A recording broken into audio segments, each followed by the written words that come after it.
कभी ईरान और इजराइल एक दूसरे के बहुत अच्छे दोस्त हुआ करते थे। तेल से लेके टेक्नोलॉजी से लेकर के हथियार से लेके हर चीज एक दूसरे से शेयर किया करते थे।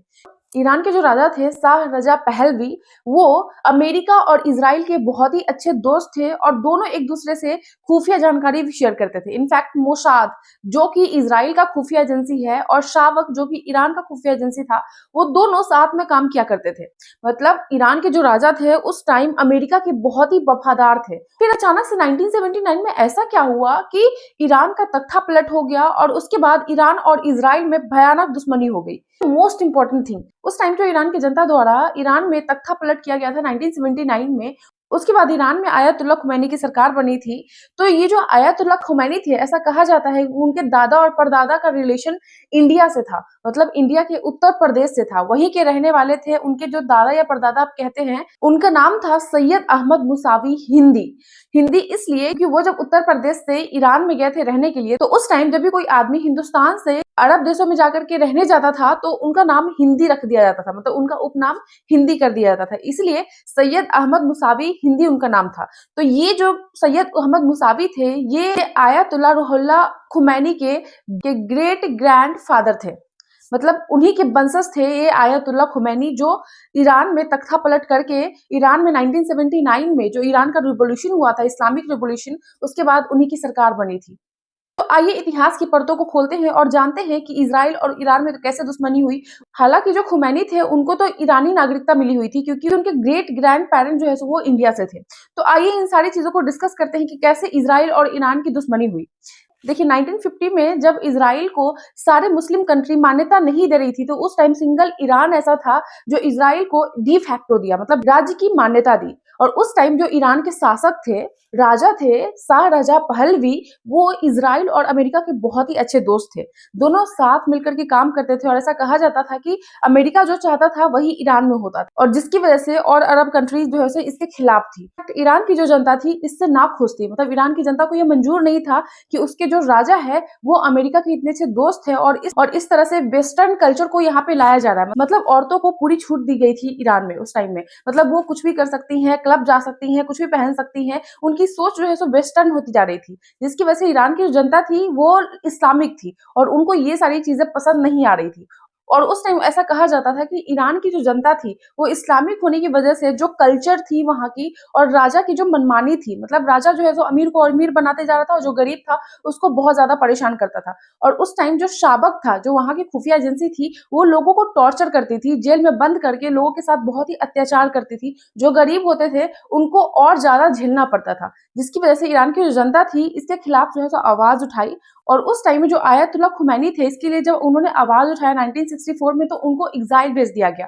फिर वहीं से दूसरे कंट्री में रह करके आयतुल्लाह खुमैनी जो है लोगों के बीच संपर्क बनाते रहे, चाहे वो कैसेट्स के थ्रू हो, बुक्स के थ्रू हो, या फिर किसी चीज के थ्रू हो। वो लोगों के संपर्क में रहे और अपनी जो सोच है वो लोगों के साथ साझा करते रहे कि हमें जो है इस सरकार को गिराना है। मतलब सरकार के प्रति लोगों के बीच नफरत पैदा करते रहे, और इसमें वो सक्सेसफुल हो गए। ऐसा ही हुआ जब 1979 में ईरान की जनता जो है सड़कों पे उतर गई और सरकार के खिलाफ प्रदर्शन करने लग गई, और लास्ट में शाह रजा पहलवी को वहां से भागना पड़ा।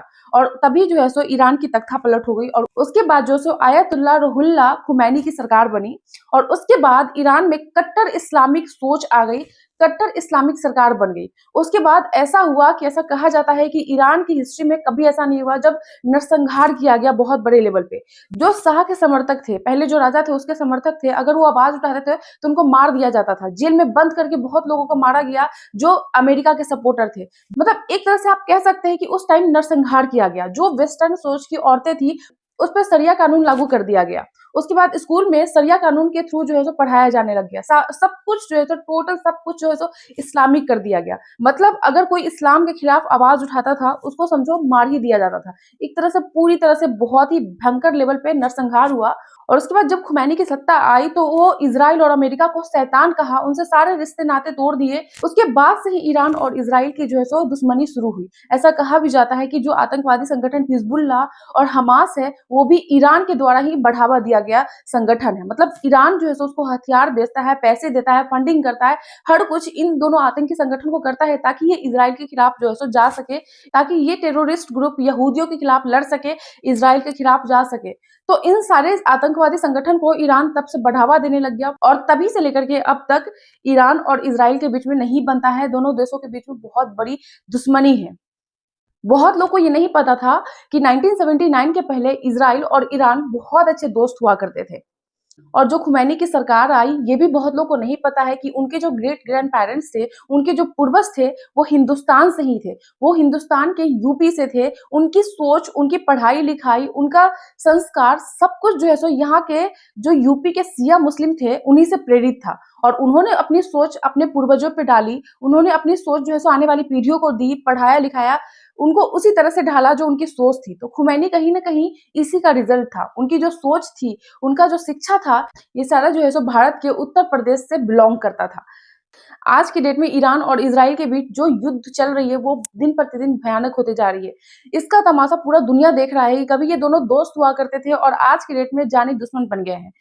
हम सभी लोग यही उम्मीद करते हैं कि दोनों देशों के बीच शांति कायम हो, युद्ध का विराम हो। इस पे आपकी क्या ओपिनियन है, प्लीज कमेंट करके जरूर बताएं और ऐसे इन्फॉर्मेटिव वीडियोस के लिए मेरे चैनल को सब्सक्राइब करें। मिलती हूँ मैं आपसे नेक्स्ट वीडियो में, तब तक के लिए जय हिंद।